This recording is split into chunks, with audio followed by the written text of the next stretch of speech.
My dear friends, I have a great privilege today of speaking with David Harris.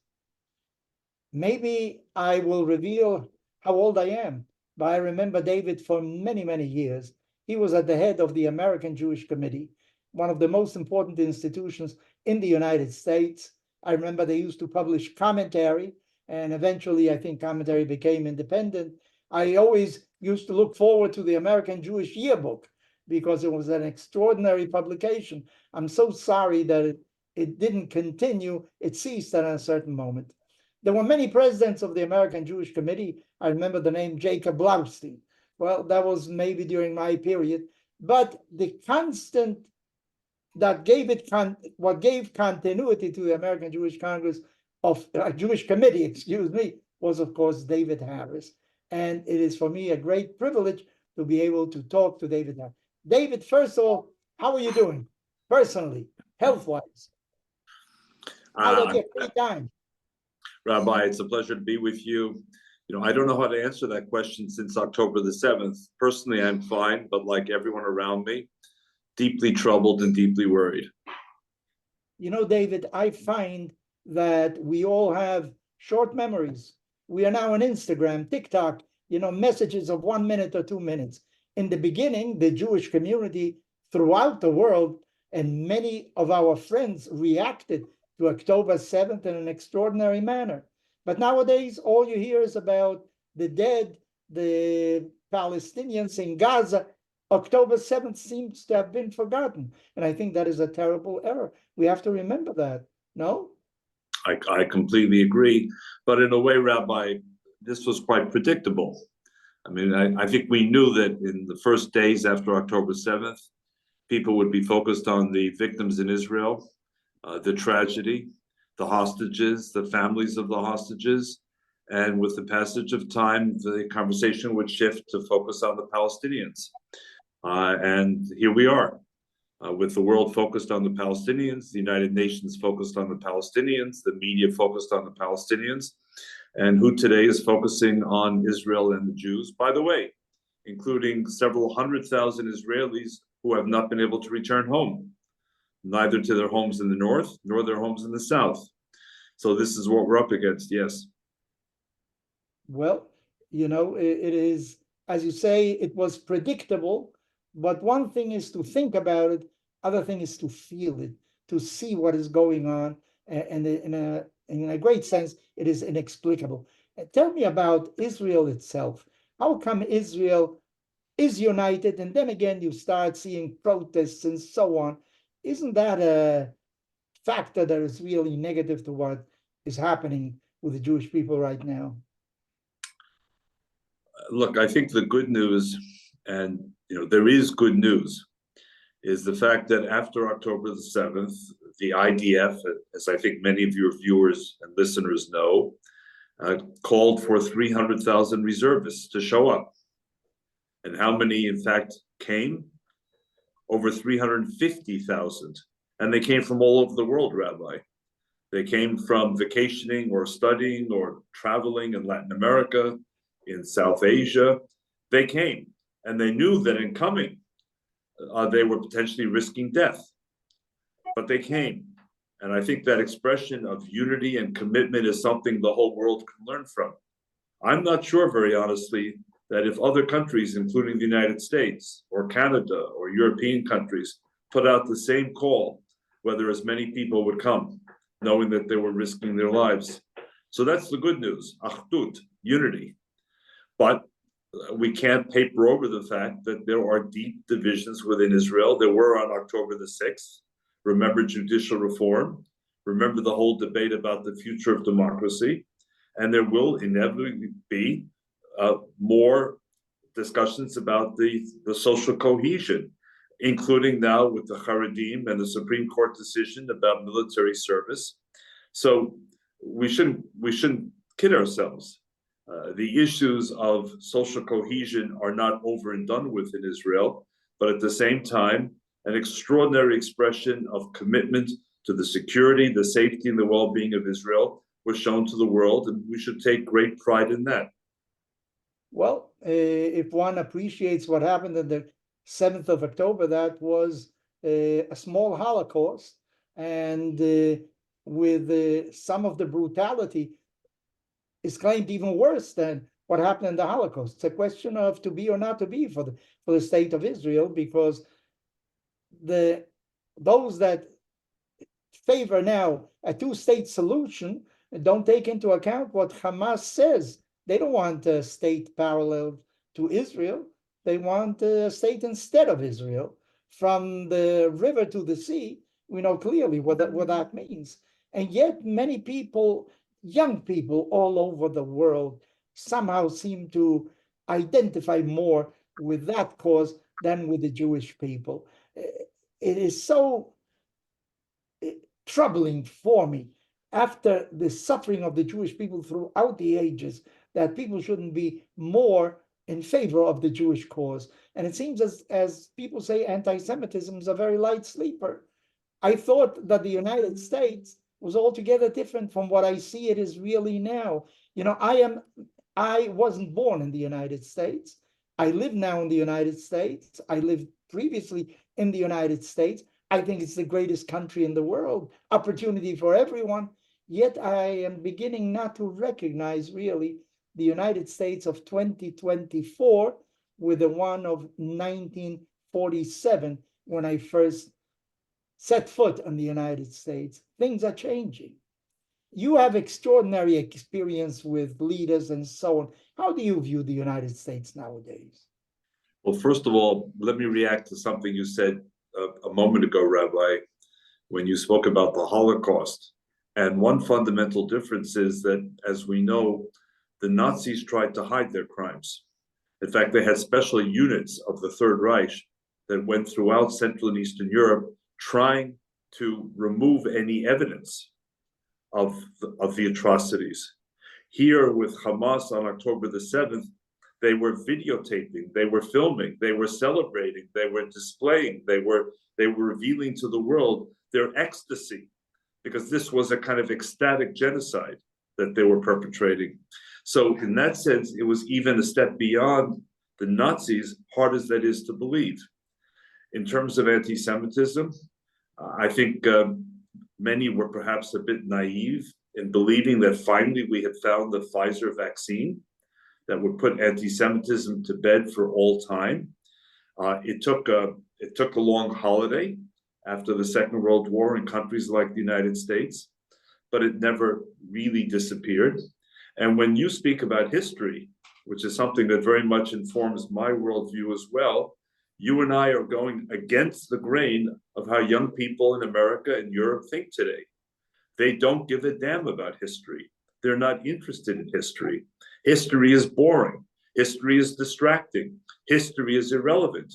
You know what history is, Rabbi? It's what I had for breakfast this morning.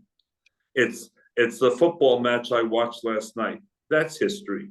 So don't bore me with long stories about the Holocaust or the suffering of the Jewish people or the founding of the Jewish state, because very few people are listening. That's part of the problem, number one. And number two, I remember a few years ago, the Oxford English Dictionary, which is the authoritative English dictionary in the world, each year it highlights a new word.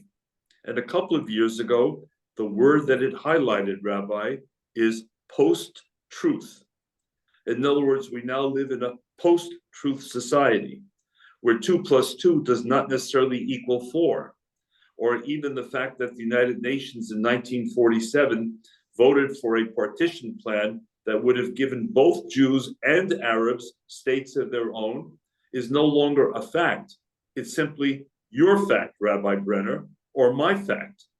And this kind of a world in which social media has now displaced history, facts, objectivity, where your opinion is no more or less important than anyone else's opinion, and facts are questionable and debatable, takes us into this whole new world. And we both know, because both of us are old enough, we both know that in a world which becomes socially unhinged, socially unstable, forgetful of history, is a world which is dangerous for democracy. And without the democracy, real democracy, Rabbi Brener, we Jews in countries like the United States have a very uncertain future. Democracy has to be the anchor of our protection. And when I say our protection, I mean both Jews and all people of goodwill. If democracy goes out the window, driven by the far left, by jihadists, by the far right, by some combination, we're all in big trouble, Jews and non-Jews alike. Do you feel that democracy is in danger in the United States? I do. I think it's in danger in a variety of ways and from a variety of sources. I think that on American campuses, for example, increasingly students are not taught how to think, they're taught what to think.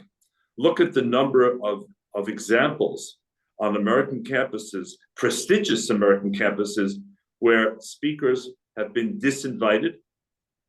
They may have been invited by one group or club or society, but they've been disinvited because they challenged the prevailing ideology or orthodoxy on campus.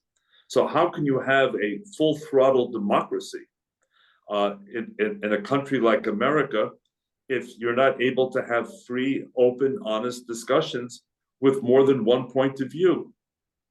And I ask us, you and your viewers, if on October the 8th, one day after the atrocities, 34 student groups at America's most prestigious university, Harvard, got together and issued a statement which declared 24 hours later that anything that happened in Israel and to Israelis was entirely, fully the responsibility of Israelis, not of Hamas, not of jihadism, of Israelis.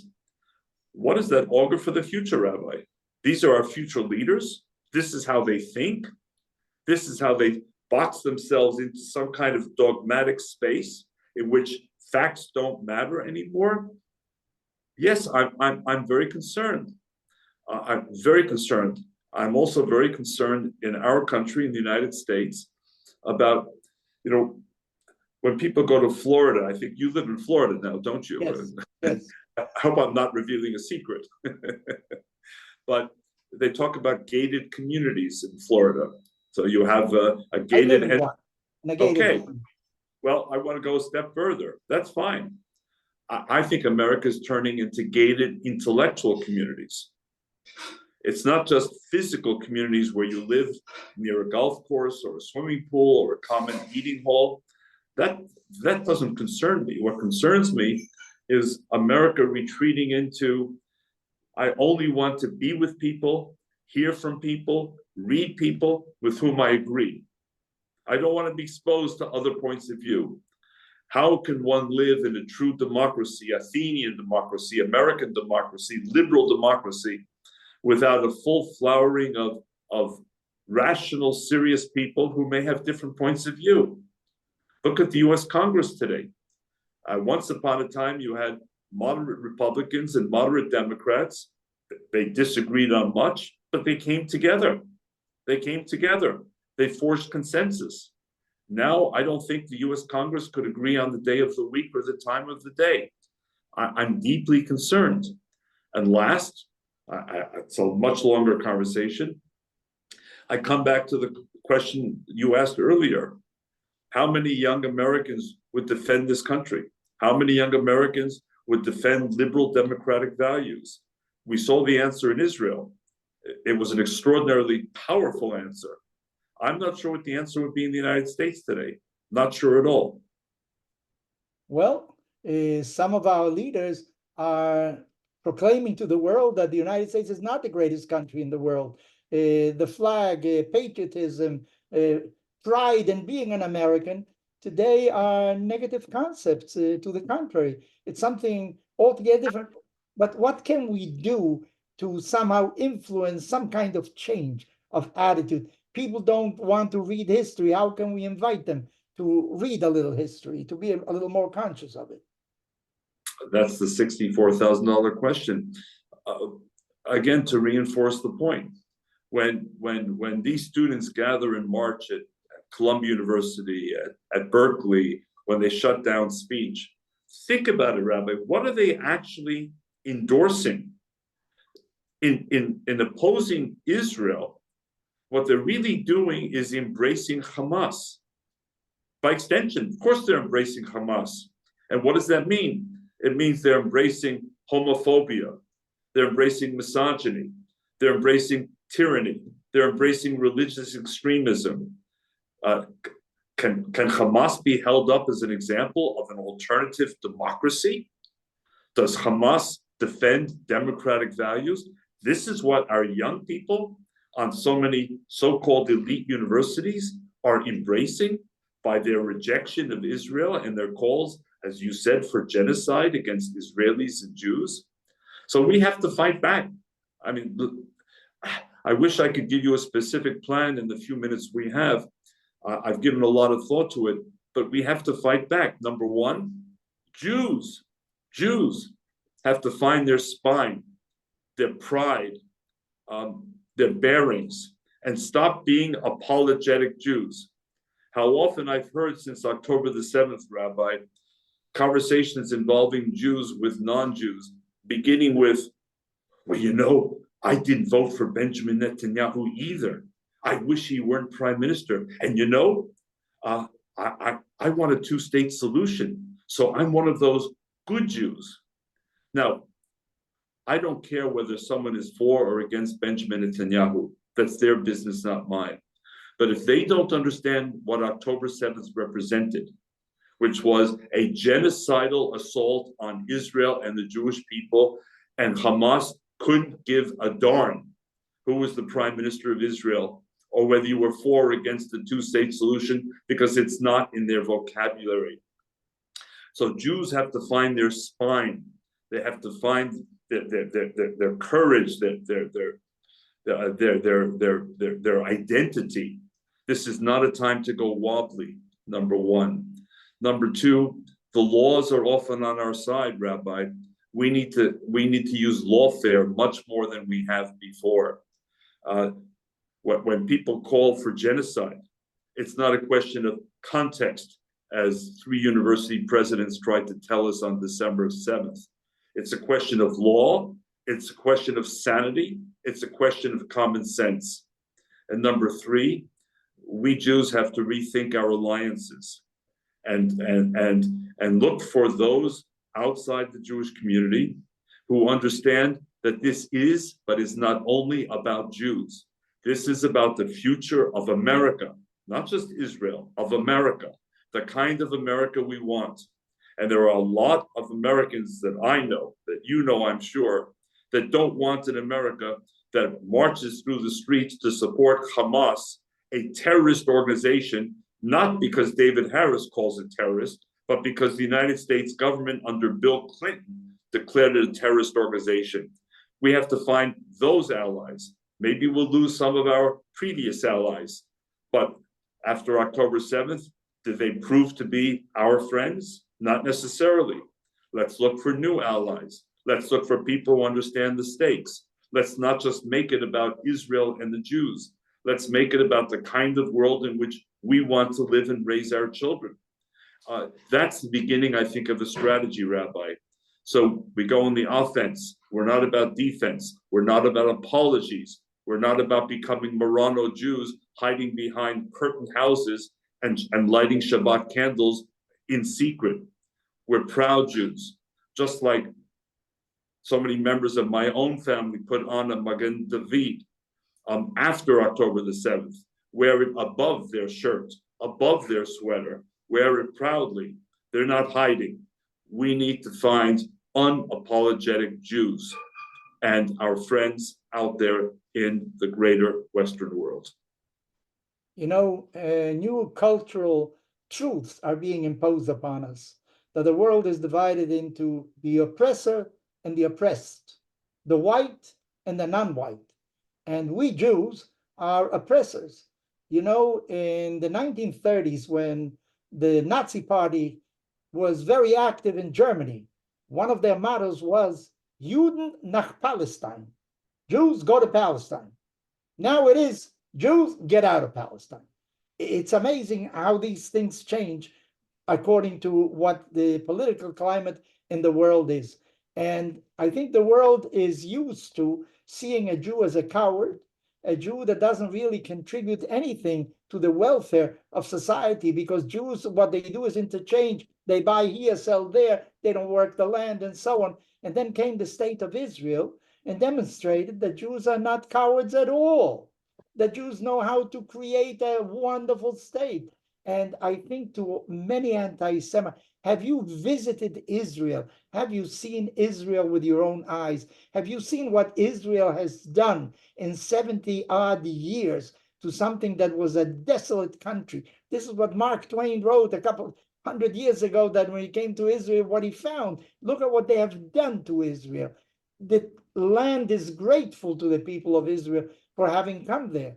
And I think the point that you make is very important. We have to use all legal means, because it is very different from other times when there were laws against the Jews, official laws. In the United States, there are no discriminatory laws. It's the people that are taking the law in their own hands. We have to go to tribunals. We have to have lawyers constantly decrying and disqualifying those who are trying to spread hate among Jews. Well, let me ask you something different, David. You were, I think, for more than 30 years, the American Jewish Committee. Presidents came and go, but you were the representative. You set the policy for it, really. How do you view your 30 odd years with the American Jewish Committee? Do you think there was accomplishments that were really obtained, and what is the future now? Allow me just one comment on what you said a few moments ago in your own powerful statement, because you said, once upon a time, Juden nach Israel, Jews to Israel. Nach Palestine. Nach Palestine, excuse me. There's something else, Rabbi, which has also profoundly changed. And we need to ask ourselves why. We were seen by Hitler and by other fascists as poisoning the white race, poisoning the white people. Now, as you mentioned a moment ago, history has been inverted. And suddenly, we Jews are the poster child for white supremacy, for white privilege. How exactly did that happen, that we went from poisoning the white race to becoming the poster child? And I think much more work has to be done in order to understand this. I'm involved with a group chaired by Natan Sharansky, the legendary Sharansky. The group is called ISGAP, the Institute for the Study of Global Anti-Semitism and Policy. And they're looking at this change in discourse, and they're asking, for example, how has money flowing from Qatar, that small but very oil-rich country in the Middle East, that's making its way to universities, often undeclared money to universities, how has that money contributed to changing the discourse? How is it that we are now suddenly the poster children for white supremacy?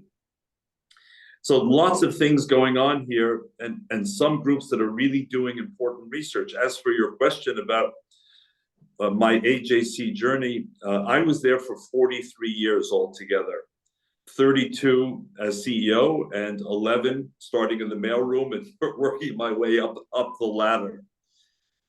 They were extremely gratifying years. There were lots of fulfilling, joyful, satisfying moments. But at the end of the day, Rabbi, this is not about those moments. It's about the trajectory.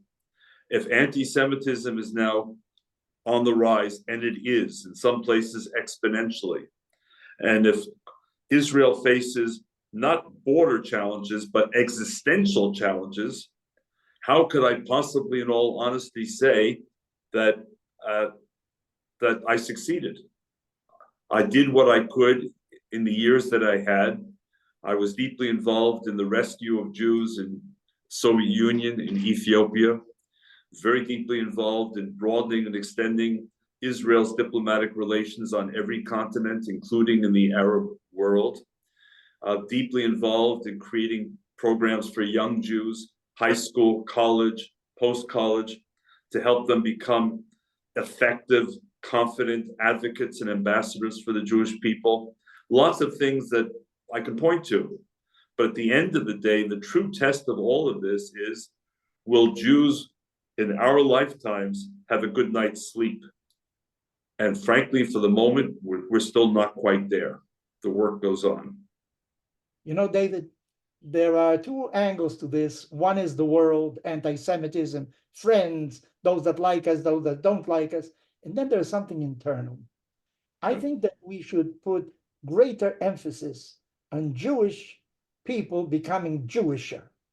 I think we have to educate more our people, to have greater pride, to know the history, because you find that many Jewish students in the colleges don't even know what Zionism really is, don't know what Israel is. They don't know how to answer to those that attack them because they are not steeped in Jewish tradition. And I think October 7th also woke up in Israel itself a greater awareness of what being Jewish is. And I think that has to happen to the Jewish people throughout the world. I think we should put a lot more emphasis in Jewish education and becoming Jewish. I even thought, and I said so in one of my interventions, that we Jews have to learn martial arts. If you're walking in Brooklyn and somebody attacks you, you should know how to defend yourself, not just run away.